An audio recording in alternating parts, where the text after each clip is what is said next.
I'm so tired of this darn grill. It's hard to soar with eagles when I'm working with a turkey, adding charcoal, lighting, waiting.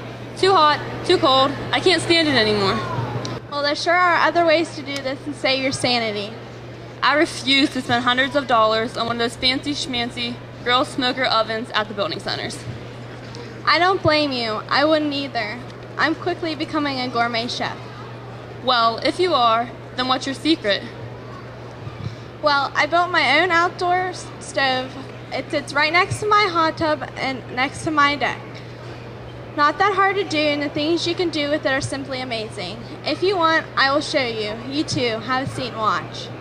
Choosing the right location for your stove is important for convenience and optimizing its use. Putting it near your indoor kitchen will save lots of steps, but consider the direction of prevailing breezes so smoke doesn't blow towards your house or outdoor dining area. Face the stove door downwind for optimum results. Also, consider privacy, ambience, adequate drainage, and space for wood and fire starting supplies. After you selected and cleared your site, build a foundation to support the stove. A low-cost rubble trench foundation is recommended for most situations. A rubble trench is usually 18 to 24 inches deep, filled with gravel or gravel and stone. This is another pour a 3.5 by 40 inch by 40 inch concrete pad. This will create a strong level foundation for your stove. Make sure the concrete pad is level and square. The next step is to build a concrete block base 2 courses high with ladder reinforcement between each course. Use 4-inch by 8-inch by 16-inch blocks. Allow to dry for 2 days or so to gain strength. Fill the base with 2 6-inch layers, tamping each layer gently. Go easy on the tamping, as so not to strain the concrete block joints. To complete the base, pour a 4-inch layer of lightweight cement level with the top of the block base. This creates a strong, insulated layer under your firebox. No, it's okay. It's all right.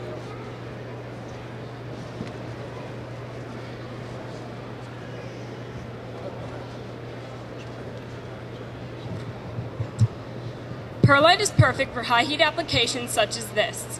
Perlite mix for the base is 1 1/3 bagged cement and 13 pounds perlite and water. This cement-rich mix is strong enough to hold the heavy load of fire brick and countertop and also insulates the firebox from the mass below. Let the concrete cure for 4 to 5 days. You can now begin building your firebox with fire brick. Place a 1/2-inch layer of fine clean sand on top of the lightweight cement. Make it as level as possible. Precise leveling is a critical step that determines the accuracy of the firebox. The first layer of fire bricks creates the hearth. Standard fire brick size is 2.5 inches by 4.5 inches by 9 inches. The front row of fire bricks is perpendicular to the other fire bricks and extends 2 inches beyond the concrete block. This makes it easy to sweep coals and ashes into a bucket. We added 1/2-inch concrete board shims under the front edge for stability where sand would fall away.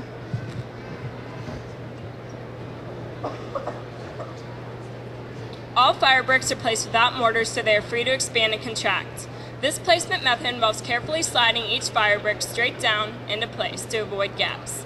Use the hammer handle to tap on any high spots until all fire bricks are flush with each other. Start the first layer of fire brick by placing 2 bricks on either side of the center of the base. The firebox is easy to build and the bricks can be stacked in about an hour. You may encounter a few bricks that are not perfectly sized. Buy a few extra so you have spares. It's important to keep everything plumb, square and level, and all fire bricks flush with each other, with no gaps.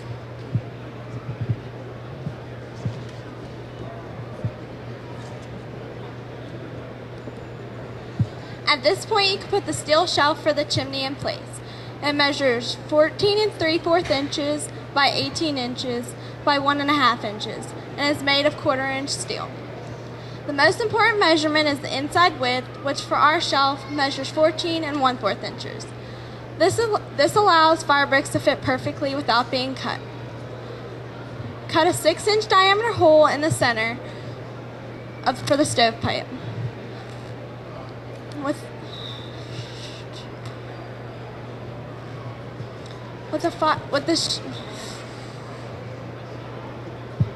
With the steel shelf in place, flush with each side, set the remaining fire bricks to form the chimney base.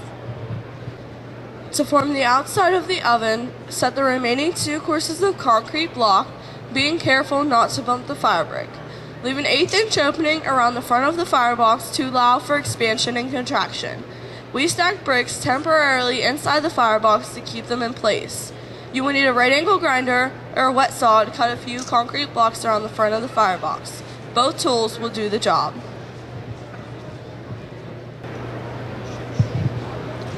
You can now fill the area between the firebox and concrete wall with lightweight cement. We used a higher ratio of perlite to maximize insulation around the firebox. Perlite mix for the upper half is 2 bags cement and slightly less than 26 pounds perlite. Allowed to dry a few days before proceeding. The next step is to build the countertop. We chose poured-in-place concrete countertops for their strength and resistance to heat and moisture damage. Our countertop design holds the firebox in place. Forms consisted of leftover 1/8 inch cement board and scrap wood. We placed rebar in a grid pattern and poured concrete with iron oxide added for the red color.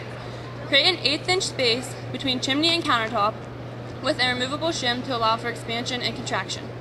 As the concrete set up, we used an edging tool to round the edges. Forms were stripped in 3 days and the edges touched up. Tile or stone could also be used for the top. Building the chimney is straightforward. There is a damper with an easy reach to control airflow and save firewood. Open it up when starting fires and close it down when baking so all the heat doesn't shoot up the stovepipe. There's a cap on top to keep out rain and snow. The gap between the stovepipe and the chimney base is filled with lightweight cement. Tile is an excellent finished material that looks beautiful and withstands a lot of abuse. You can get creative with tile and it's a good value.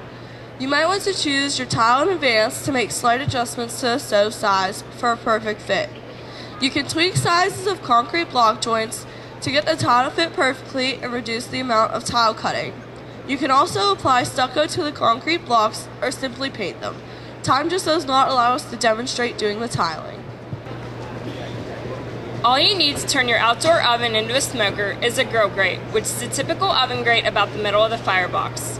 You can suspend a drip pan from the grate using wire. An oven thermometer is useful for making sure the temperature is right throughout the smoking process. The outdoor oven uses a grill grate and griddle of the same size to enable multiple cooking functions. Simply replace one with the other depending on how you're cooking. For frying, baking, or boiling, use the 1/4 inch steel griddle.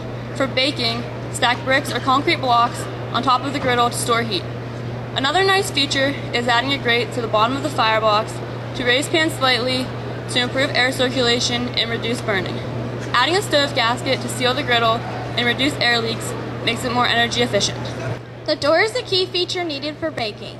We built a 2 inch thick insulated door of 1/16 inch steel filled with perlite. This is another firewood saving feature. The front piece of the door forms a lip that hangs over the firebox about 1/2 inch to help reduce air leaks. The large wooden handle doesn't get too hot to touch and enables the door to be installed or removed with one hand. There are no hinges, the door wedges into place. We added an adjustable air vent to control airflow and spray painted the door with heat paint. A 1 3/4 inch hole seems to be the perfect size. A thermometer built into the door is a nice feature. To light the fire, place 2 2-inch diameter pieces of firewood in each side of the firebox. Add crumpled newspaper between and place dry sticks on top of the newspaper across the 2-inch pieces of firewood. Add small twigs up to the size of your little finger on top in a crisscross pattern. Avoid placing too much wood at first to allow for good airflow. Have everything ready before lighting the fire. Small split kindling and 1 to 2 inch pieces of firewood or charcoal. Open the damper and vent hole in the door. A lit candle can help start the fire quickly. Add kindling after about 3 to 4 minutes when twigs are solidly ablaze. Add larger pieces after about 5 minutes. After 5 minutes, close both the damper and vent holes in the door, halfway. Some quick tips. Mop the hearth with a damp rag on a stick to create steam for improving certain breads. Best types of wood to use are pecan and cherry. Apple works well. Hickory and mesquite work too, but too much can make food bitter.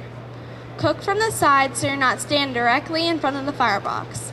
The stove can heat up to 400 degrees in as little as 15 to 20 minutes. depending on how the fire is built. Some prefer to let the fire bricks store up more heat, but you can start cooking right away. A covered baking dish works perfectly for making breads. It keeps moisture inside the container, which turns to steam and creates light, spongy, moist bread with maximum loft. We keep a small fire burning in the back of our firebox while baking. This enables us to bake and grill multiple items. Turn food occasionally to prevent burning. Cover desserts with tinfoil or a lid to prevent unwanted smoke flavor. The same flavoring that makes your grilled foods taste so great can really ruin the taste of your desserts. When finished cooking, the last step is to scoop out your coals and douse them with water.